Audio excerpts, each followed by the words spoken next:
The Irish Rally Podcast is brought to you in association with Tech and Tools, SVS Productions, PFT Travel, Rally Connection and Murray Motorsport.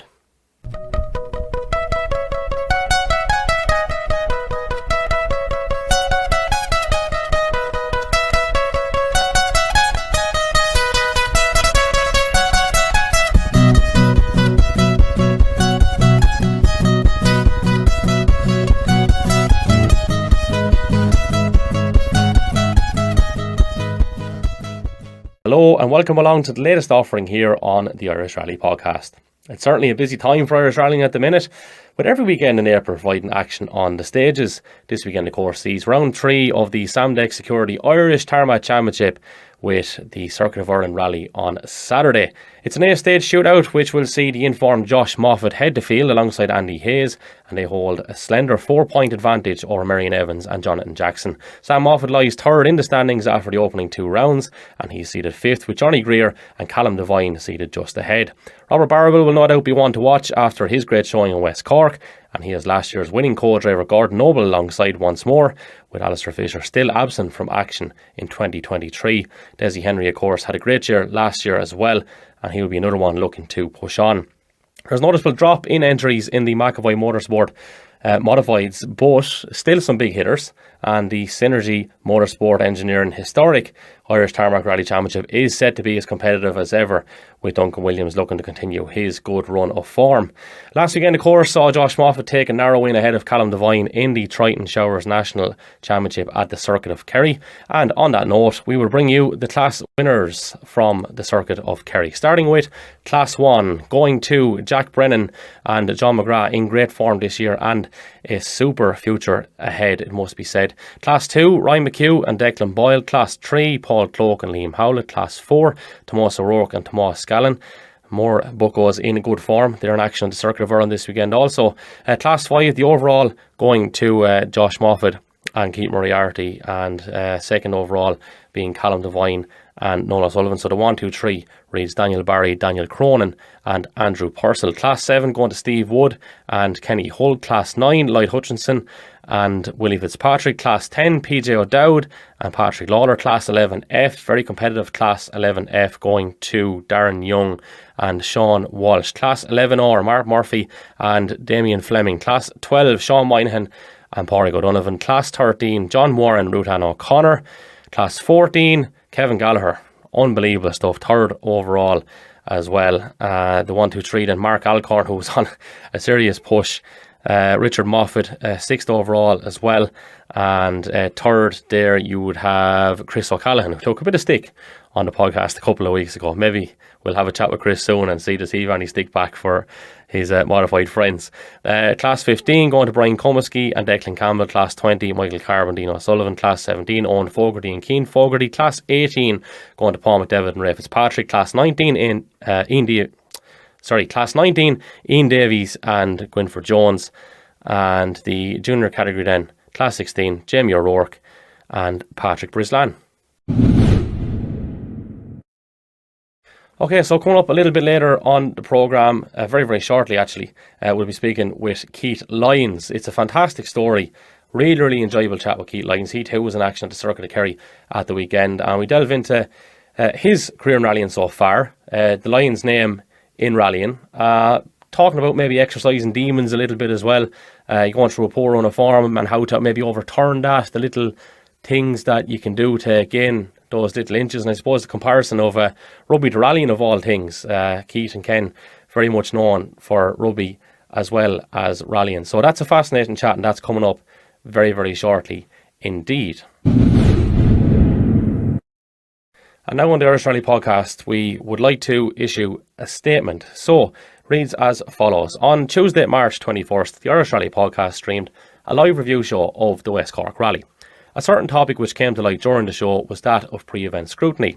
Anthony Nestor, who has been a regular guest and good friend of the Irish Rally Podcast, brought the topic to light.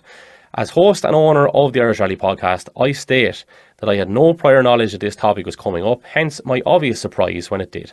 On the show, I noted that the right of reply would be given to any party who may have elected to respond to any of Anthony's comments, and this would always be the case with any topic if someone wished to do so. As a general rule of thumb, I would typically look for someone to come and discuss the point from the opposite side of any debate prior to it coming up, providing the knowledge of it coming up was there in the first place. You will often see me challenge a point that someone makes in the interest of balance and fairness to all parties. Like everything in life, some things do come up spontaneously from time to time, and when they do, I am confident that I always endeavour to make the correct call in the best of my knowledge with the information that we have at any given time. Having spoken with Anthony after the show about this particular matter at hand, I am satisfied that Anthony was reliably and factually informed before making his points and forming his opinion. It's not in anyone's interest here at the Irish Rally Podcast to create controversy or seek to embarrass anyone. I always endeavour to give everyone a fair shake and keep things factual. Therefore, I would like to state that any misleading comments, whether direct or indirect, insinuating otherwise, is something I don't take lightly, and I will not have our good name tainted or tarnished by anybody. It is, however, comforting to know that while a small minority may make comments like this, that we do have a fair inkling that they too are either listening or watching the show. I have always prided the Irish Rally Podcast on honesty, integrity, balance, fun, laughter, and above all, providing informative and insightful coverage of the sport we all love and care about, while trying to include a wide range of people involved in different aspects of the sports as well as competitors. I've also provided advice and a platform for other media outlets covering rallying in Ireland, and some of those have also been guests on this podcast before, with Kevin Glendenning of Crunching Gears featuring more than once, while Killian Duffy of On The Pace Now was a guest on one of our first ever episodes back in 2020 during the pandemic. So I certainly have no issue with anyone in Irish rallying, be it a competitor, organiser, media outlet, governing body or otherwise. While opinions may differ, the rally fraternity need to be mindful and respectful of each other and the sport. The rally community is too tight-knit a unit with too many good people to have fallouts over a difference of opinions. Rallying is a special sport here in Ireland, and the Irish Rally Podcast is delighted to be keeping you informed of all aspects of it. Now on the Irish Rally Podcast, we turn our attention to a family and a name which is probably one of the most synonymous with Irish rallying. We've been meaning to have a chat with this geezer for a while. He's agreed to come on this week. It is, of course, Mr. Keith Lyons. How are you doing, sir? How's it going, Kevin? How are you? All good? Sure. Flying it now. We're not going too bad. So how was your weekend in Kerry? Weekend was good. Weekend progress. Always good when there's progress. I suppose we're praying for a dry rally, to be honest with you, because just as you know, with this car, the new car, it's not the old car. It's a little bit firmer. There's less feel in the car. So we had a few wet rallies, just looking for a dry rally and just kind of grow into the car a small bit. So we got that, and we just kind of took it stage by stage. I'd be familiar enough with the area and the terrain and stuff like that. So we still did tweaks to the car throughout the day, but it was good to look at the timesheets and just good to be racing again. You know, I'd fallen into a bit of a lull there, and you're going to events, and I've said this before, like, we're doing a sport that's unbelievable. You know, we're lucky, like, we're privileged to be doing it.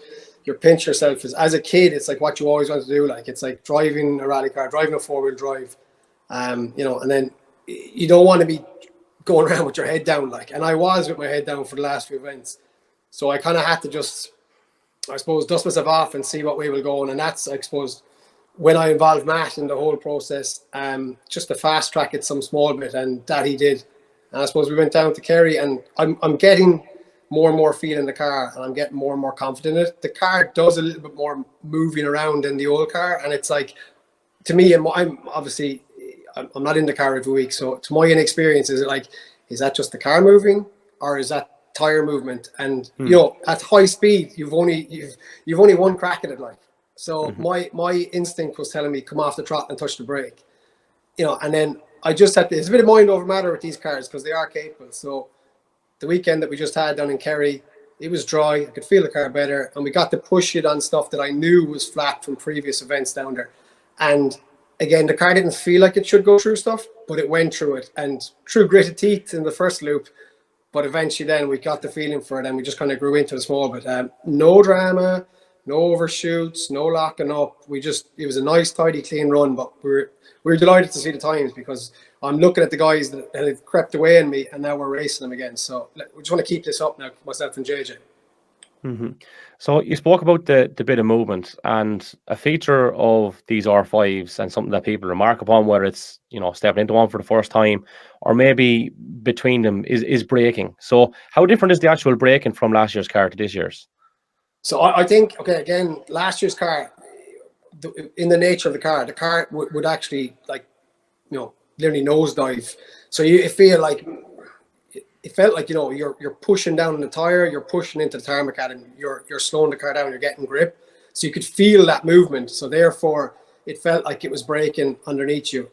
This one, there's less feel, but it's just over time I can realize that the braking's actually better. As again, like I've locked up in the old car, and I wasn't locking up in this car at the weekend. I suppose I've never had a problem with the actual braking of the car. I suppose obviously, yeah, you've pushed the limits of it, just to see where it is. But again, West Cork was miserable. Like again, we never locked up or never broke traction once, and that was probably my problem a small bit. I was driving within the car and like totally within the car, and then the counter to that is like when you're not like going like a little bit beyond the car a few times, you're not warming things, you're not warming tires, you're not, and that's where all your grip is coming from. So when you go to look for it, then it's just not there. But like, yeah, straight line braking, like it's not an issue. Like it's cornering. It's like when the car has a little bit of movement in cornering, it's braking. It's actually at the weekend, like it was so good. Like, you're coming into stuff and you're just leaving it to the last second, and it's just down the gears, turn in and go. Like it's incredible. It's actually, it's brilliant. Like, yeah.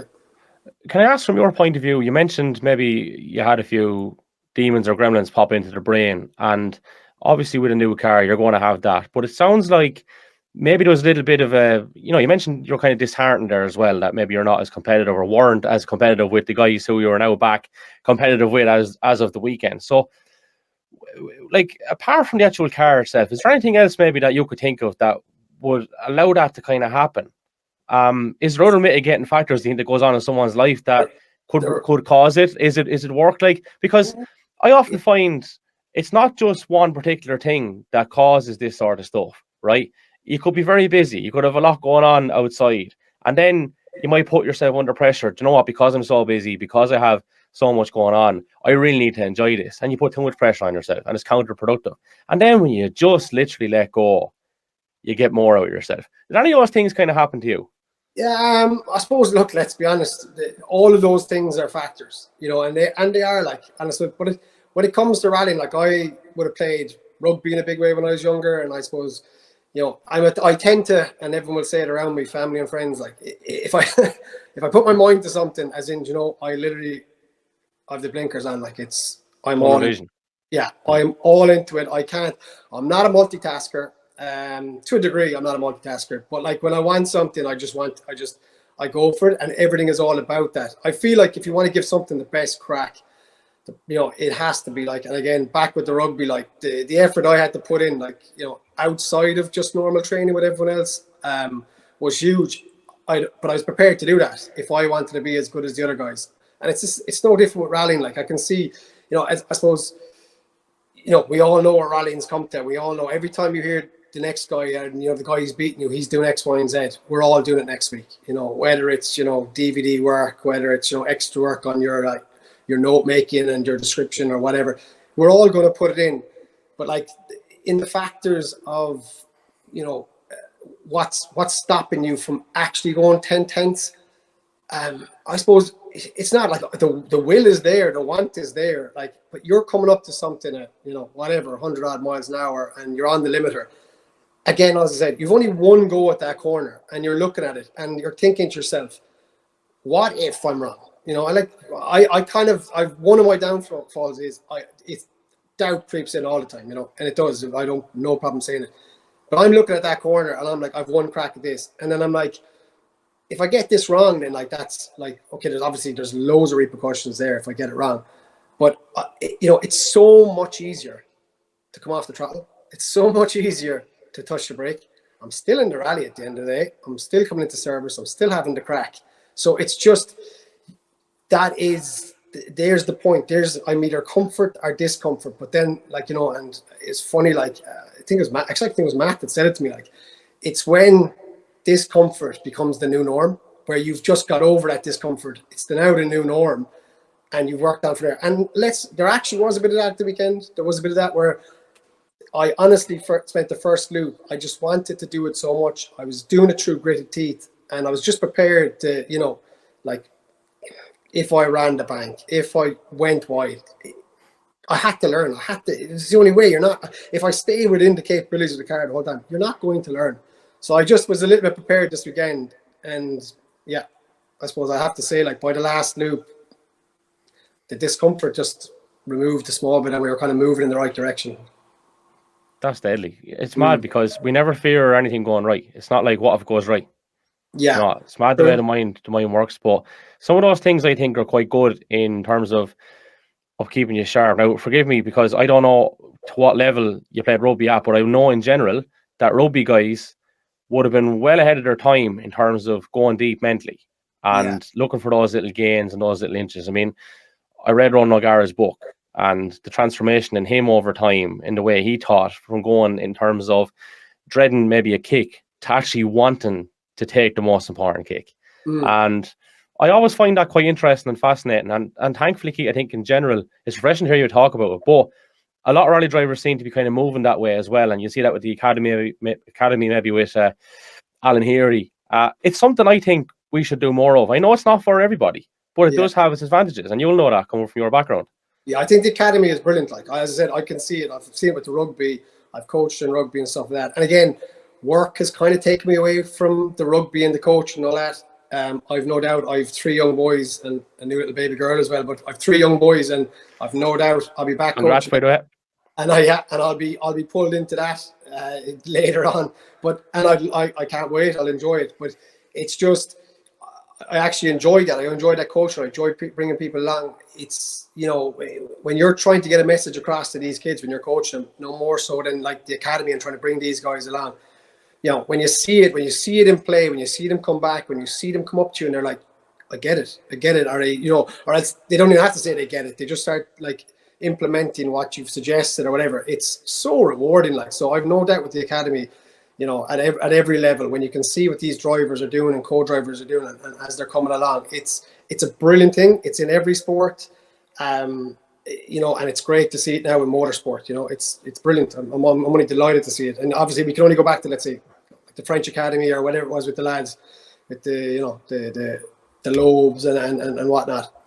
The fact that we have something like this now, we should lean into it and support it. And whether it's, drivers taking out up and coming co-drivers or whatever the case may be, like just even to be there to take phone calls or chats or whatever, I think it's class. Unbelievable, yeah.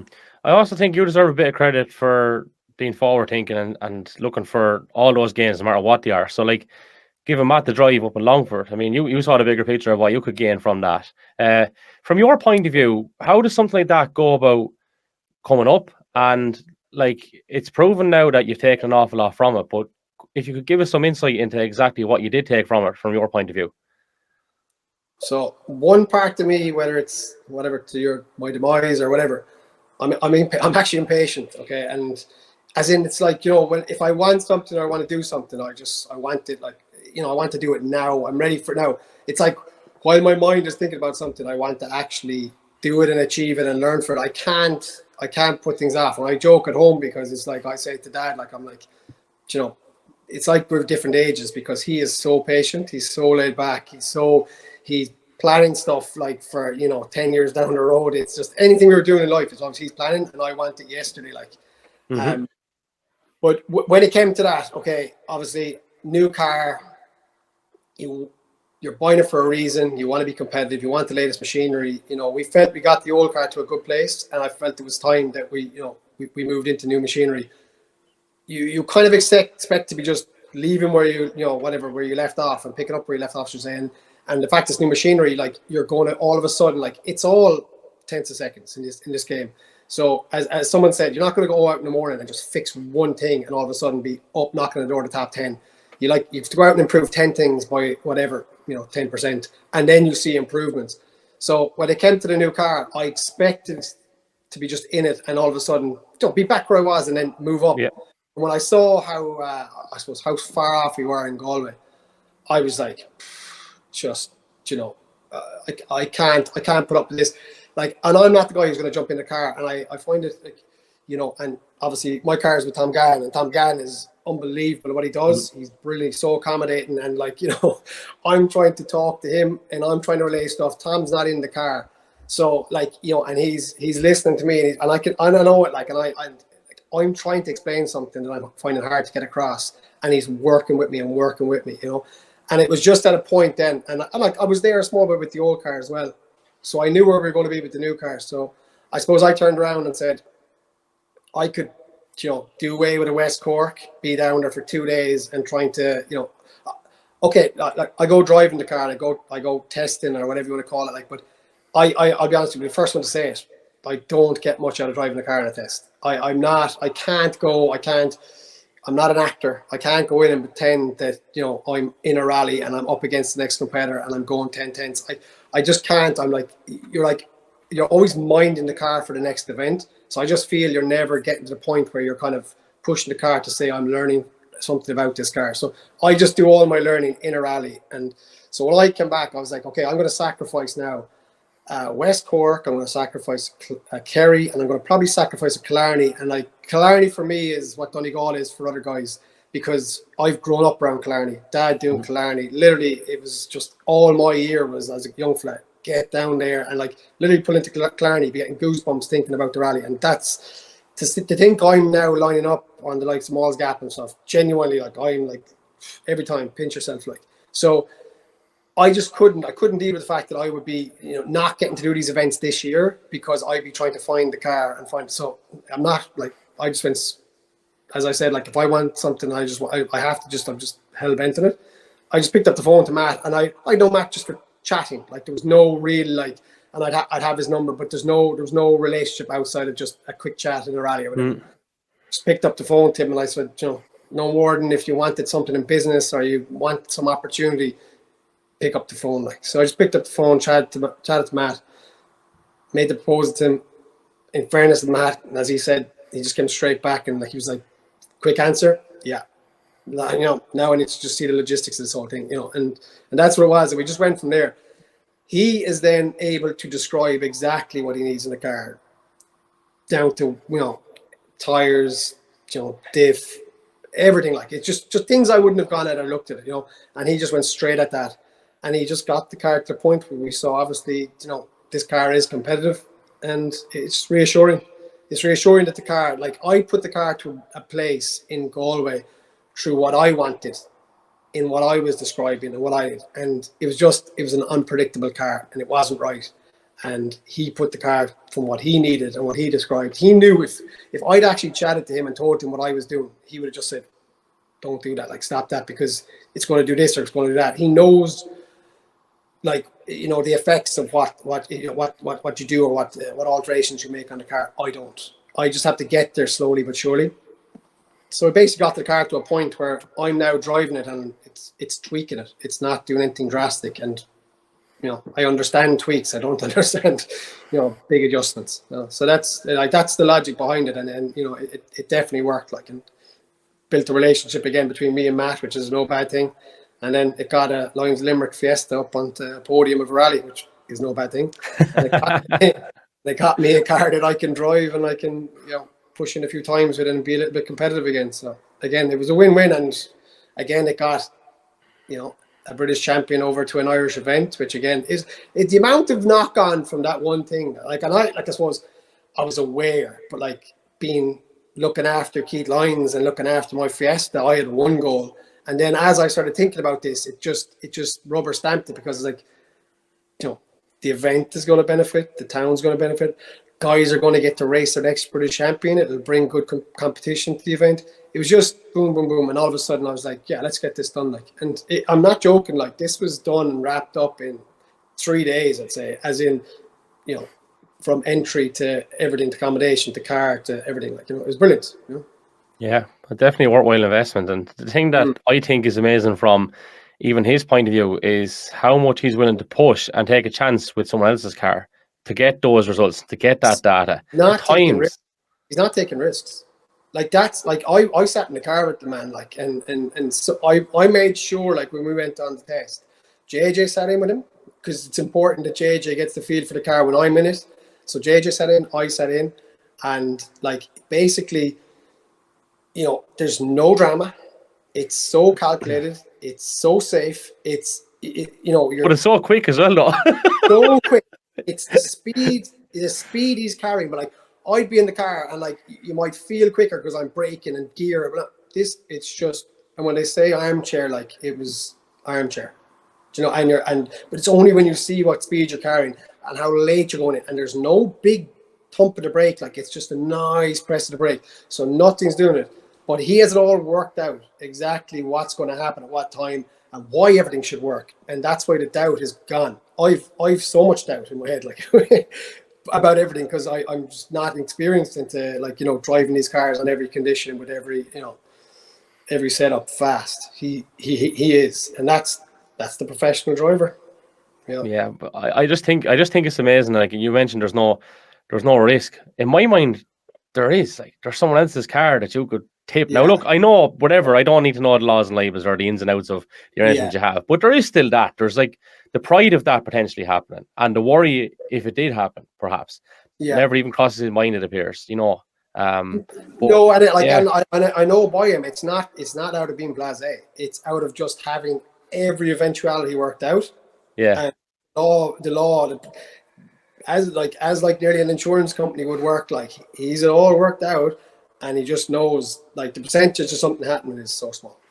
And I know, like, he came in after the first loop and he just said to me, the car is perfect, the car is comfortable, the car can perform, and obviously we could see that by the times. And he said, I'm not going to push anymore. He said, I'm going to maintain that for the day. Like, would you not love to be in a position of saying, I'll maintain that for the day? Like, we're going out and checking the stage times and going, what? Do you know, like, oh, like, I'm checking stage times. Okay, obviously there's a feeling, you know, when you're fast and you're quick, but like sometimes you think you're quick and you look at it like and you're getting absolutely destroyed. You know, and other times then, as they say, like you're casual, you're laid back, and then the times are coming. Like, but he just said, I'll maintain that, and he did. Like, you know, and he'd one tiny little spin on the start of the last loop, you know. And I'll say it to you, I hope he hears this, because he'd be the guy. Don't touch that handbrake, and he went for the handbrake on that, you know. He said he doesn't go near the handbrake because you'll get it 3 or 4 times out of 10. But the bet, like, you'll always just turn in and go around the corner 10 times out of 10 if you don't go near a handbrake. You know, might be a little bit slower, but you'll never mess it up. But he actually clipped the handbrake that one, and it just came around at him. But yeah, it's funny. Yeah, I think delivery of the car is absolutely stunning as well, man. It's one of the nicest cars I've ever seen. Not just like this year. I mean, full stop. How much thought goes into something like that from your end?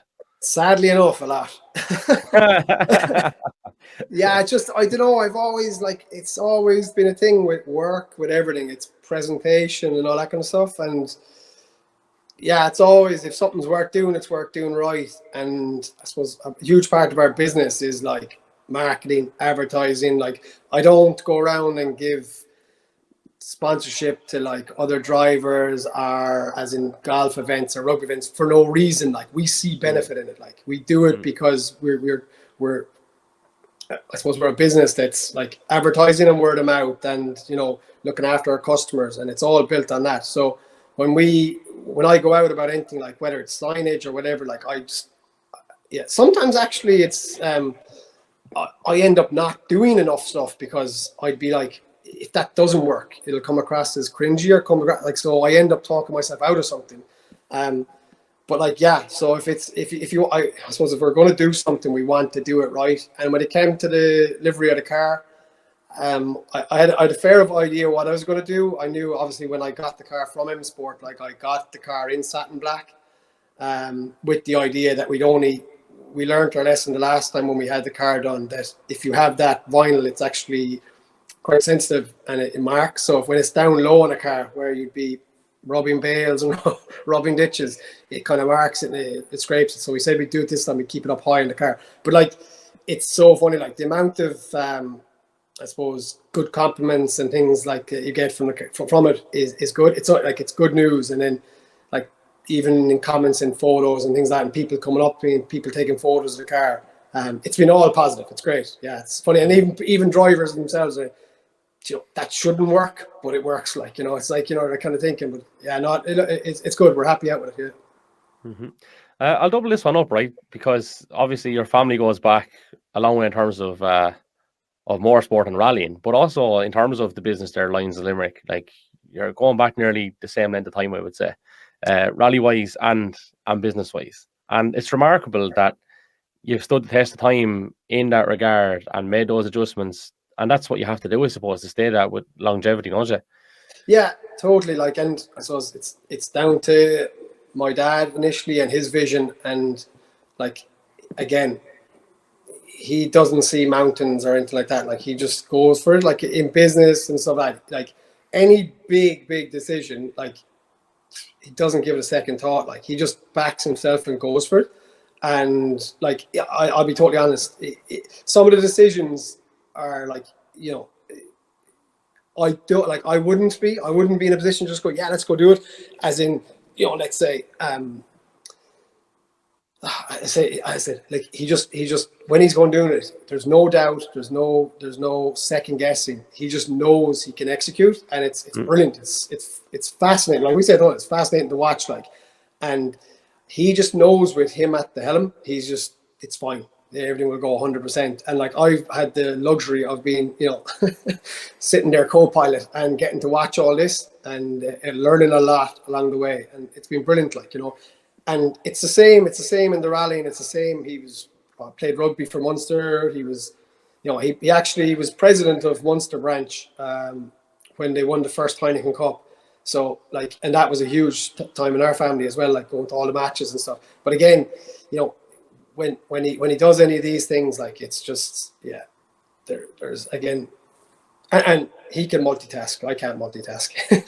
Yeah, that was something I was going to ask. Like, in terms of the rugby and the rallying, for how long did you actually juggle both, and what exactly was the level? And I'm sure loads of people know this, but I've never heard it said on the Irish Rally podcast. People probably wouldn't as such, like, because it was Limerick, obviously, where we're from, like, is a huge rugby town, absolutely massive, and of late is gone into the hurling and stuff, which is super, because all sports.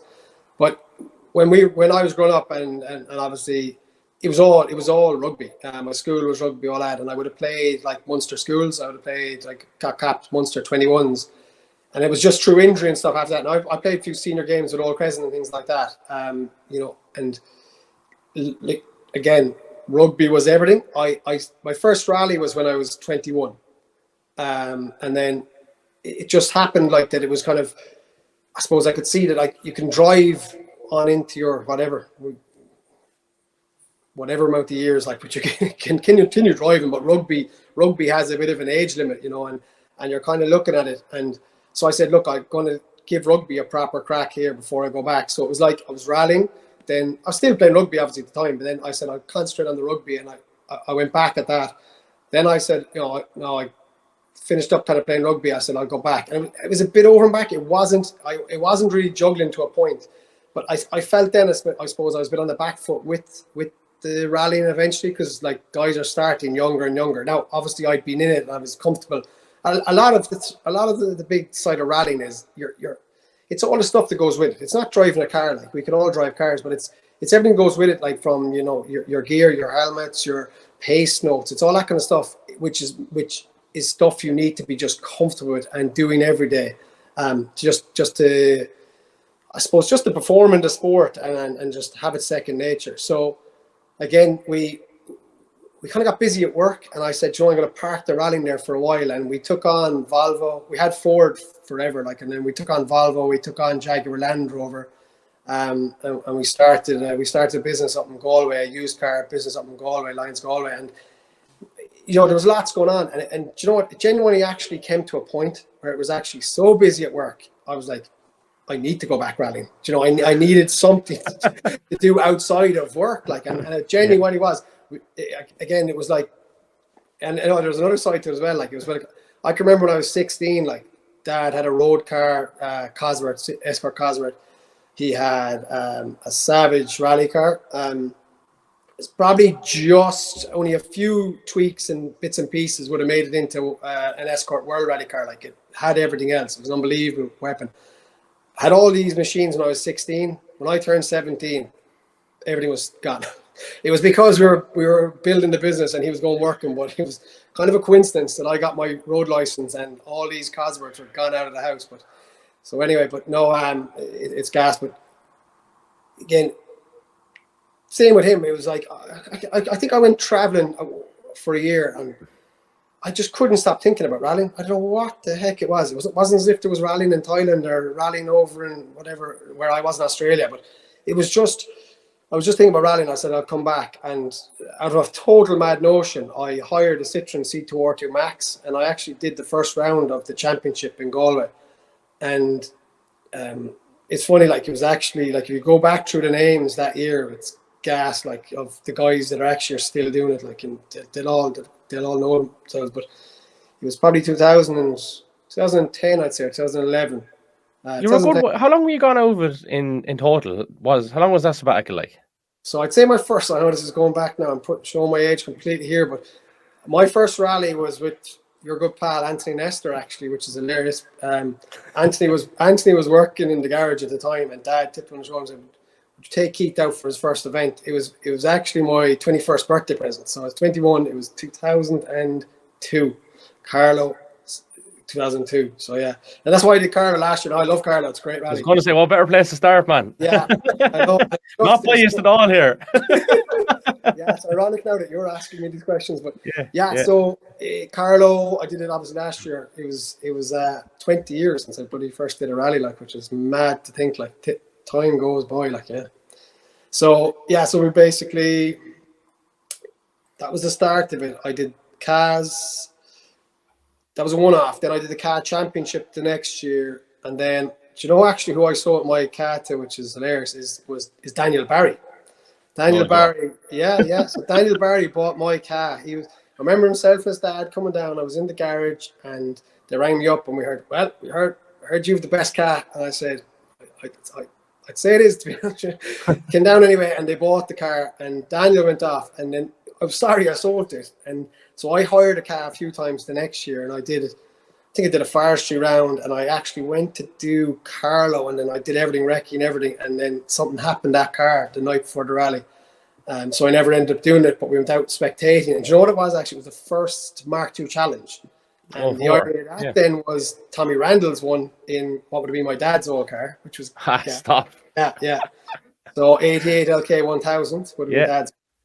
So so that was the car championship. Then I did the Focus Championship, and then went out of the sport for a while. Came back, hired the Citroen, and then I said to Dad, "You're going to come up to the rally. You know, this is up to Galway, and this is my dad now." I said, "No, I'm going to go up." I said, "Are you joking?" I said, "I'm after hiring this car." I said, "I'm after spending a small fortune. Like, surely you're going to come up and support me or whatever." And he goes, "I'll tell you what, I'm not going into service. I said, but I'll meet you off the first stage and I'll let you know how you're going. Or it must mean I'll meet you off the second. He's going to go and watch the first or something." And I said, yeah, brilliant. That's great. You know, I'll get a bit of positive feedback or negative, constructive criticism is always feedback good. Anyway. Yeah. Feedback anyway. So I went up anyway, and I'll tell you the story behind the no service park anyways, what I think it was. But so anyway, met me off the second stage. We had this location. I was just going to pull in. He was going to come up to the window and have a quick chat. And I just was looking up at him, I haven't rallied in how many years. And I felt like I'm flying it on these muddy lanes. And he just looked at me and he goes, "Oh my God, I'm looking there. Some of those guys in those escorts, I could go quicker than them." And I was like, "What about me? You watching me?" And it was nothing about me. And I'm not, he won't watch this podcast anyway. Nothing's changed, by the way. We don't talk about my car. It's all about his car. And even if I'm having struggles with mine, it just evolves into a conversation about him. So again, he thinks he's whatever, 30 and I'm whatever. But so basically, the next week, I said, well, he wouldn't, it was the best investment I ever made because he wouldn't stop talking about rallying all week. And I suppose the reason for not going into the service park, he'd have afraid that he'd meet all the guys he knows and they'd be asking him, "Are you coming back? You're coming back?" And as we know this sport, what it's like, And so anyway, we went to Bird the next week spectating. I dragged him up because it was only up in Nina. And we went around and we met all the lads with escorts, and he was chatting to me, going through the cars, and we went out and bought a car the next week after that. And anyway, that's us full throttle back into rallying. That was 2012, I'd say. Now I obviously went back out of it again and came back, but you know, mine was kind of coming back in 2016. I bought the R2, the 1 litre turbo Fiesta that time, and yeah. When I bought that car, I knew like I'm back into this full throttle. I only bought that car just to really get back into the swing of things. But yeah, no, it was a good move. But no, you've had a few good days though as well. Like I feel like you're brushing over some of that stuff. Like what is kind of some of those days that stand out in particular? Yeah, I'd say, like, to be honest with you, like, I'd say good days, Killarney. Any day in Killarney is a good day. We had a few very good runs in Killarney, as in, you know, I tend to know, like, those 2-day internationals when it's not a sprint, and I find you're going to terrain it's a little bit harder to recce. Lads aren't like studying DVDs and things like that. I feel like I don't know, it's a bit more of a level playing field.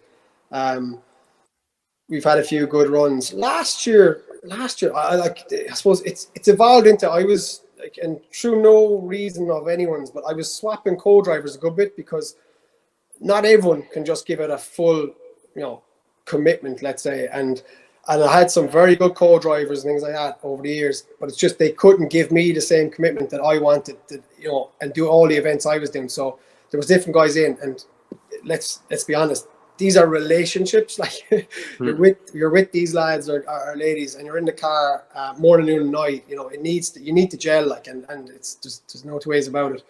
So like, again, I've had some great lads in the car, but it was until Galway, I just said, enough of the chopping and changing. I just need to get someone who's on the same wavelength, is as committed as me, and I found JJ, who's actually more committed to me. So, which is unbelievable. Like JJ Gremlin, like it's just the consistency since JJ came in the car, and it's like his want is, you know, oh my God, like, and he just turned around to me day one, and like, like obviously we did Galway, and we just knew straight away we clicked, and he just turned around, and I kind of put it to him, and the lads could see, part of my team as well could see that we clicked, and they were like, you know, that seat's there for you now if you wanted, JJ, you know, and then JJ came straight back, oh geez, yeah, no problem, 100%. And JJ turned around to me and he just said, look, you know, people are into whatever, football, hurling, golf, whatever. He goes, with me, it's rallying. Whenever you want to ring up, pick me up the phone and ring me on top of rallying, whenever you want to plan something, if you want to go down there and pick up a set of pace notes and drive some stage that, you know, that we ran whatever 100 years ago in Cork 20, you get some notion, I'll be there. And I just went, Jesus, you're my man. So like, it's just been, we've just got a chance now to build on every single event, review every event, and go from there. And like, look, that's got a massive factor in why we're continuing on this, like, I suppose where we're going, like, you know. That passion, that drive, that determination, the focus, the preparation, everything. I know they're cliches, but if you have that with a like-minded person, like if your values match their values, you're going to have a good partnership, whether it's rallying, whether it's work. That's just the way things go. 100%, yeah. You know, because it gives you energy as well, like. Oh, massive, like, and he's a great guy, like, JJ, like, and even everything he brings to it, and his friends that he's bringing to, like John O'Sullivan there, like, and obviously John's a super driver as well. Like John now, because obviously he's down that neck of the woods, he's friends with JJ. John is doing gravel on the last few events. So Ed Synan and Tom Collins would have done gravel for us. Ed was out at the weekend and doing an event himself. John did it for West Cork because Tom couldn't do it. And then, so he did it for the last 2 events, and his attention to detail is second to none. He was actually he was in the car with Matt Edwards as well up the mountain, and he just has great feedback, you know, and it's everything that these lads bring to it. Like, again, they'll all, and I'm, just bring it on. If you've got something constructive to say, bring it on. There's no prima donnas here. Like, and you know, when everyone will have, and everyone knows, like, they're not going to give you all this advice and pull and drag you all over the place. But everyone will have their little bit to say, you know, without saying too much. And everyone needs that, like, you know. And it's as well as advice, like, it's just support, like, you know. Mm-hmm. We're coming near the tail end of the interview, and it's been absolutely brilliant, I have to say. I really, really enjoyed it, Keith. And just in terms of the relationship with Ken, I want to ask two things, actually. We'll finish up on the latter, we'll say, in terms of how he got on, we'll say, at the weekend and his grow and his enjoyment. But the thing that struck me was you speak about having the group of people around you, and you speak about, things aren't going so well. And I often find sometimes the most difficult people to actually listen to are your immediate family, who more often than not will know best. So, Mm. what's the situation like there whenever something like that happens? Is there is there a clash? Is there what I'm trying to say is, just say for example, I don't know, we'll take Nestor, right, for the crack, because I know there's a connection there or whatever. Yeah. If Nestor said to you, right, look, Keith, you need to do X, Y, or Z, and Ken literally said, right, Keith, you need to do the same X, Y, or Z. Sometimes I find you might listen to the Nestor in the situation rather than your immediate relative. Has that been the case for you? It's funny, like, okay, I suppose with rugby again, going back to it, because I suppose that's a huge part of my life when growing up, and obviously Ken would have been massive into rugby as well, Dad. So when I've always got advice, and it's not like it's and there's never, like, we work together every single day, but the beauty of the whole thing is we look after separate sides of the business. We're in the same office with each other. Not the same office, like, we different offices, but we're in out of each other's office every single day, and like there's no drama here. Like, there's in the crossword said, just, and we know what ticks each other off. Like, so we just don't go to that point. Like, we look after what we look after the business, and it just works so well. But like my whole life, every rugby match, and I really value his opinion on everything he does. And like, it's even when I was overworking, and I'd go in and I'd joke, and I'd be like, is this a rugby office or is it a work office? Like, because everyone in the rugby team would come into that office for a little bit of a, like, agony aunt, and just no matter what so I'd say anyone they went in the rugby club, they'd say, just go over to Ken Lyons, he'll give you advice. And genuinely, like, everyone will say it. Like, I've got, cousins, I've got friends, they would just bounce things off him, and like, I'd see them coming in thinking they're looking for me, like, and they'd just go past my desk. They'd be over waiting outside the office, and it's just he's sound, solid advice. He's not trying to give you a steer. There's no motive there. It's literally just, and we always say it, like, being a dad, he's given other people advice he'd give himself, but he wouldn't give me that advice, if you understand what I'm saying, because he'd like me to discover it on my own, and that's the way that it's always been. But let's say for rugby and stuff like that, after a match, it's just constructive criticism. What you did well, what you should do better, why you shouldn't do that. And there's none of me going off like in a strap when I was a kid or anything. It was like, and it's not that it was because, oh, it's my dad, I better listen to him. It's just that it all made sense, and it was always like just constructive. So when it comes to rallying, or it comes to anything, like I like, it's gone full circle. Like, I'm sitting down with him, and I will give him advice, and he'll give me advice, and it's just I suppose it's another opinion, and it just, I'm not trying to be all, but it works. Like, it just works. That's and great. It does indeed. Like, so yeah. I think that's mighty, and I suppose, to put it lightly, there is a lot of parents out there who are trying to live their own dream that they didn't get to live through their kids. Yeah. You see that my background is a little bit different to yours. I'm a GA head, and I have some great friends that are rugby heads, and I'd be tending to piss out a little bit every now and then, right? I'll hold my hand up.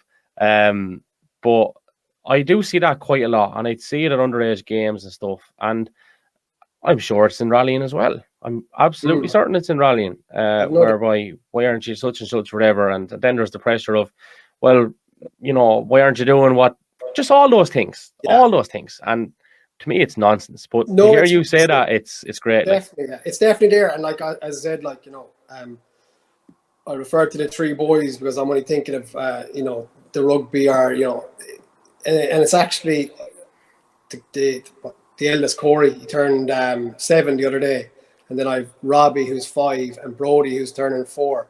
And like, dad rallies, and their granddad rallies, and they love it. So they've go-karts, and like, I'll be fully honest, this is not my doing. Like, it's my wife Alex, and she's like, get them go-karts, see if they're any good. And I'm like, this is, might be biting off more than we can chew here. Like, you know, their dad is still Yeah. rallying. Like, we've only so many weekends in the year, and she's like, no, get them go-karts. So we've got them go-karts, and we've taken them down to the track and things, and you know, it's actually brilliant to see.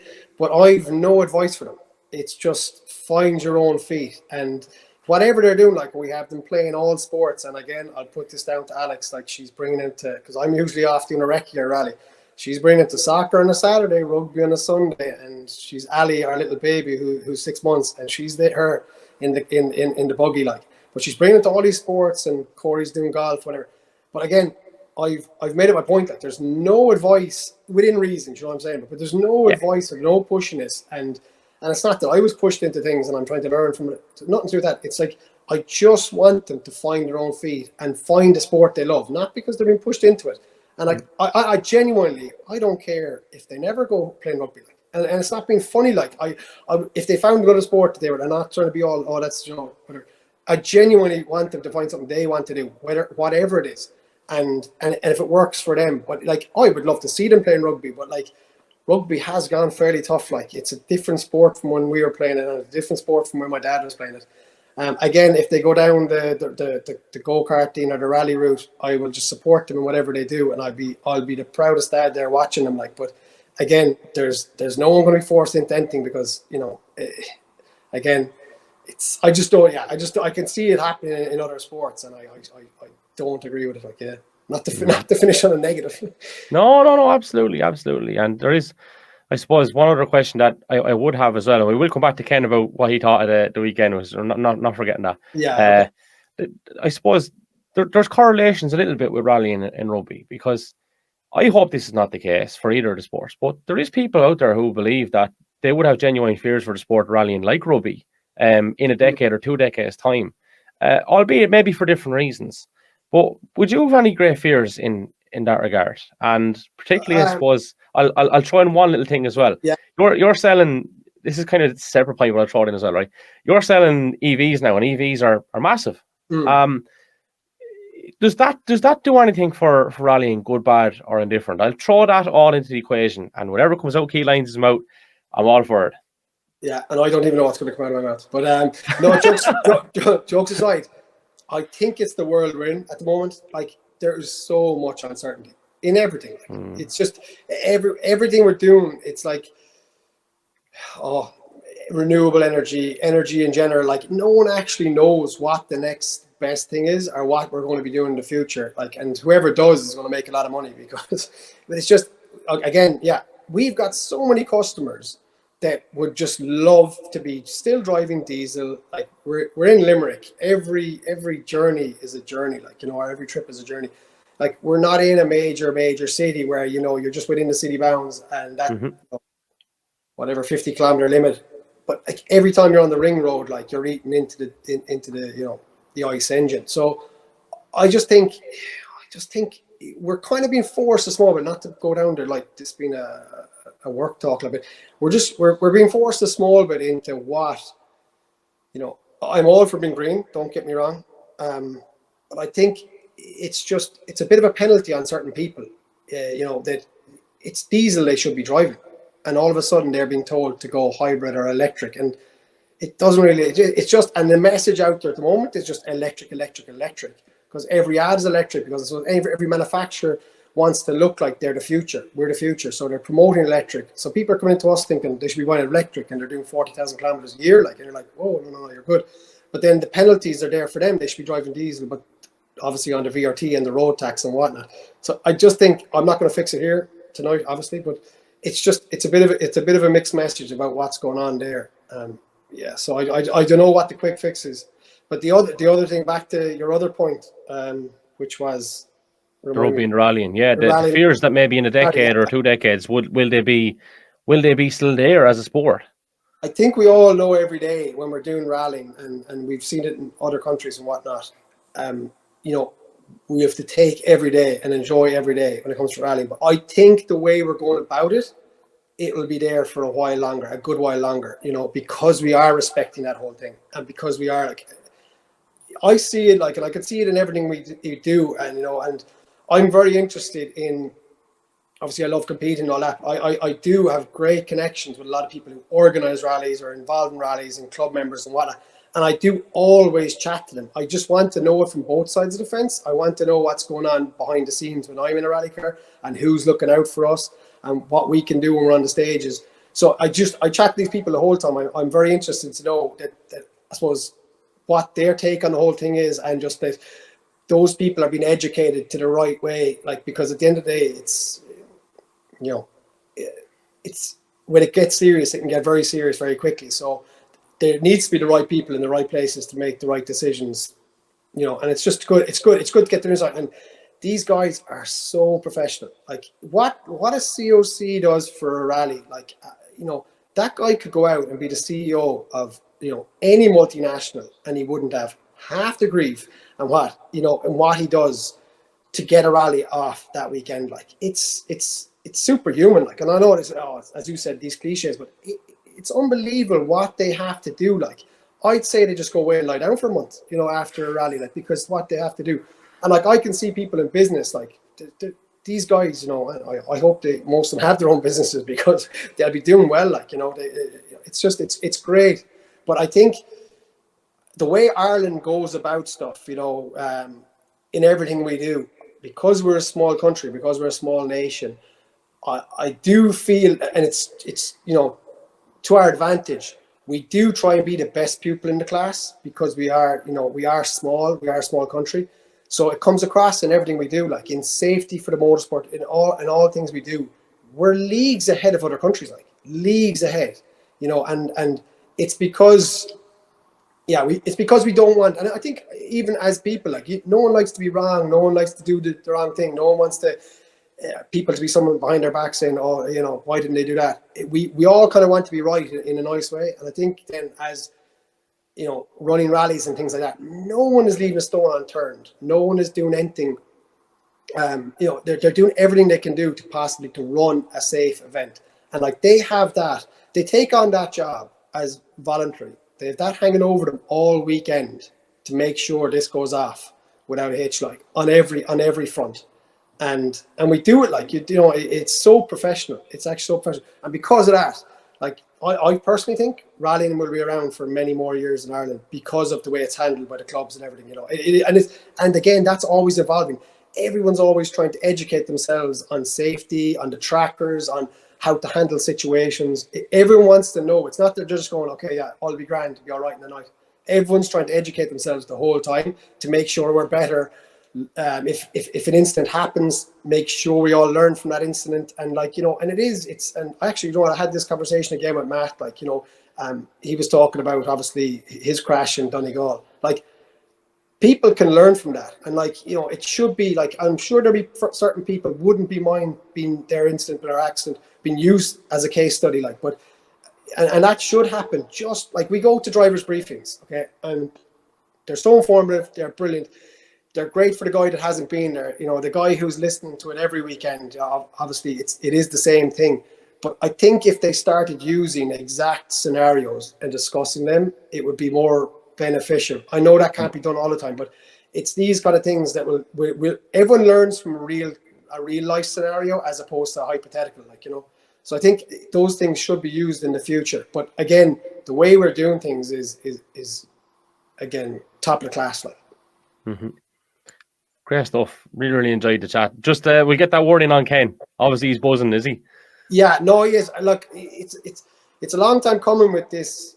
We call it a new car, but it's been around a good while now. Like, but it's just, there's always been something small, you know, and they've just worked their way into it, and he's got it to a place there now at the weekend that he's been very happy.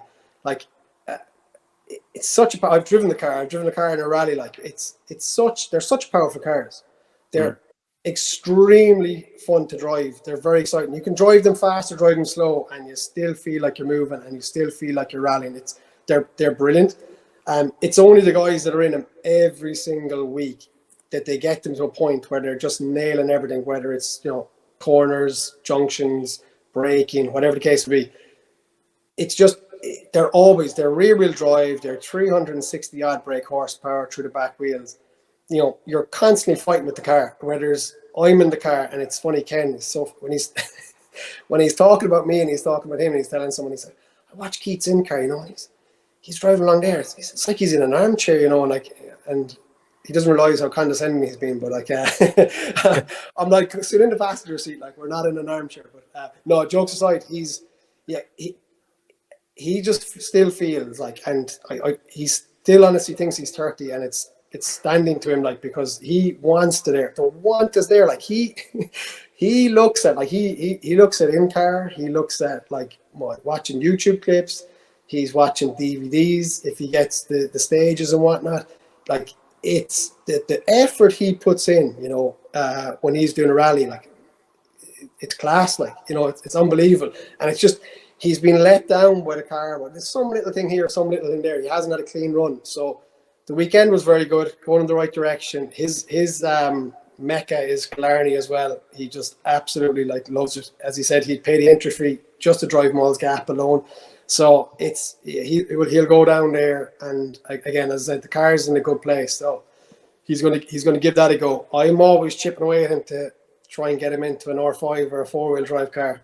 I'm trying to tell him it'll be better value, that we can actually share tires and whatnot. But he's not listening to me at the moment. But I also want the selfishness of just having a second car there, just in case. Yeah. No, he'll rally away in that car for another while. Like, yeah. Yeah. So is Killarney next for you then as well, or is there? Yeah, both of us. Killarney. I'm going to take a bit of time off there now, and Killarney for both of us. Yeah. So good stuff. I tell you, Keith, genuinely, I'll say it on record here, this is one of the best hours on the podcast we've ever had. I think there's been remarkable insight. Delighted to have you on here, and really enjoyed it. Thank you so much. Yeah, no, I watch the show every week. I listen to it, and only delighted when you give me a call just to come on. So yeah, anytime, and you're doing a great job promoting our sport, Kevin. Thanks a million. Yes, a really interesting conversation with Keith Lyons. Really enjoyed it, I have to say. Great rally family, great business family, and lots of insights to be got from that. Wouldn't have looked out of place on the whole person, life beyond the stages with Tony Kelly, for sure. Definitely one of those type interviews. So yeah, look, that's where we leave it on the Irish Rally podcast for this episode. Best luck to everyone this weekend. We're back with a live show next Tuesday night. Time to be confirmed, but most likely will be 8 o'clock, and we'll have plenty to digest and discuss from the weekend. We did get a couple of emails in asking a few questions as well over the past week or two, and we will get those across on the show next week.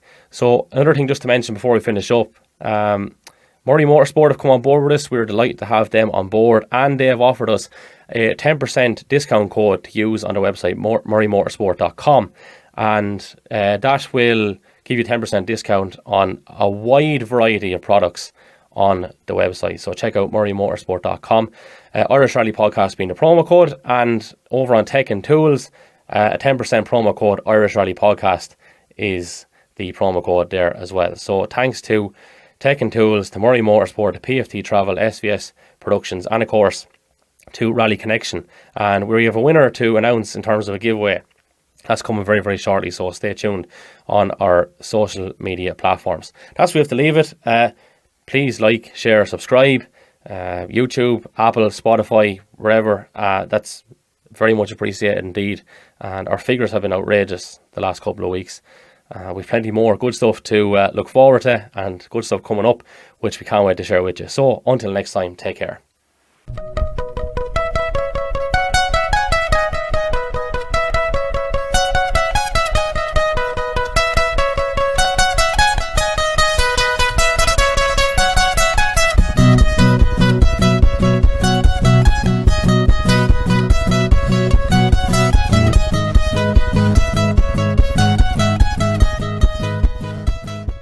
The Irish Rally Podcast is brought to you in association with Tech and Tools, SVS Productions, PFT Travel, Rally Connection, and Murray Motorsport.